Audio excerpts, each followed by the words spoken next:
ఓ స్వామి, నా యొక్క స్వరూపం దృశ్యం అంటే నేను చూసేటువంటి వస్తువు కంటే, నేను చూసేటువంటి శరీరం మొదలైన వాటికంటే భిన్నమైనది అని, అలాగే నా యొక్క దృక్స్వరూపం కేవల జ్ఞానస్వరూపమని, అలాగే శరీరం మొదలైనటువంటివి లేదా శరీరాన్ని పుట్టించేటువంటి భూతాలు మొదలైనవి నశిస్తూ ఉన్నా సరే నా యొక్క ఆత్మస్వరూపం నశించదు అని, నా ఆత్మస్వరూపం స్వతంత్రమని, ఎవరి వశంలోనూ ఉండదని, ఎవరిని అనుసరించి నడవదని, నా ఆత్మస్వరూపం నీ యొక్క పరమాత్మస్వరూపంలో భాగమని శాస్త్రాలు తెలియజెప్తున్నాయి.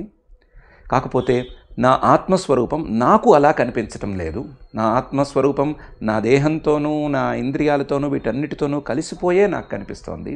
కాబట్టి నా యొక్క ఆత్మస్వరూపాన్ని, నీ భాగమైనటువంటి ఇలాంటి ఆత్మస్వరూపాన్ని నాకు కనిపించేటట్లు చేయి. నీ అనుగ్రహంతో నేను ఆత్మస్వరూపాన్ని చూడాలి అని అఖిలాండకోటి బ్రహ్మాండ నాయకుడు దేవదేవుడు శ్రీ వెంకటేశ్వర స్వామి వారిని దృశ్యాద్విభిన్నం మమ దృక్స్వరూపం నశ్యత్సు భూతేషు చ నిత్యభూతం వశ్యం న కస్యాపి భవేత్ స్వతంత్రం పశ్యేయమద్భా తవ దేవభాగం అనే శ్లోకంతో ప్రార్థించుకుని శ్రీమద్భాగవత గ్రంథంలోని ఉషీనరోపాఖ్యానంలోని యముడి యొక్క మాటల్ని మనం చక్కగా ఈ రోజున అధ్యయనం చేసుకుందాం.